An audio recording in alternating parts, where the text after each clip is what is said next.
স্বপ্নে সাপ দেখা নিয়ে বিভিন্ন মানুষ চিন্তিত হয়ে পড়ে, কারণ স্বপ্নে সাপ দেখা এটা বেশ ভয়ঙ্কর এবং বাস্তবসম্মত এক অভিজ্ঞতা। এ কারণেই ইসলামিক এবং স্বপ্নবিদদের মধ্যে স্বপ্নে সাপ দেখলে বিভিন্ন ব্যাখ্যা রয়েছে। এক নাম্বার হচ্ছে, এটা শত্রুর প্রতীক হতে পারে, কারণ সাধারণত সাপ শত্রু বা হিংসুক মানুষের প্রতীক।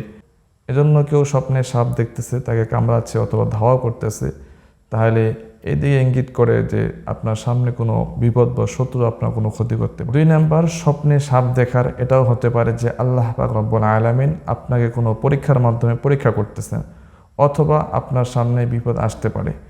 আবার অনেক সময় সাপ এটা নফস শয়তানের প্রতীক হতে পারে, অর্থাৎ স্বপ্নে সাপ দেখতেছেন তার মানে আপনি কোনো গুনাহ করতেছেন, অথবা কোনো খারাপ কাজের মধ্যে আপনি চলতেছেন বা লিপ্ত আছেন।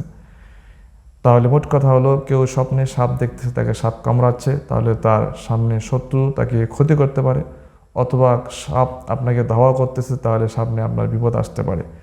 অথবা আপনি শুধু সাপ দেখছেন, সাপ আপনাকে কামড় দেয়নি, কিছু করে নাই, তাহলে এটা আপনার কিছু দুশ্চিন্তা বা পেরেশানি আছে, এটার কারণে কোনো ক্ষতি আপনার হবে না ইনশাআল্লাহ।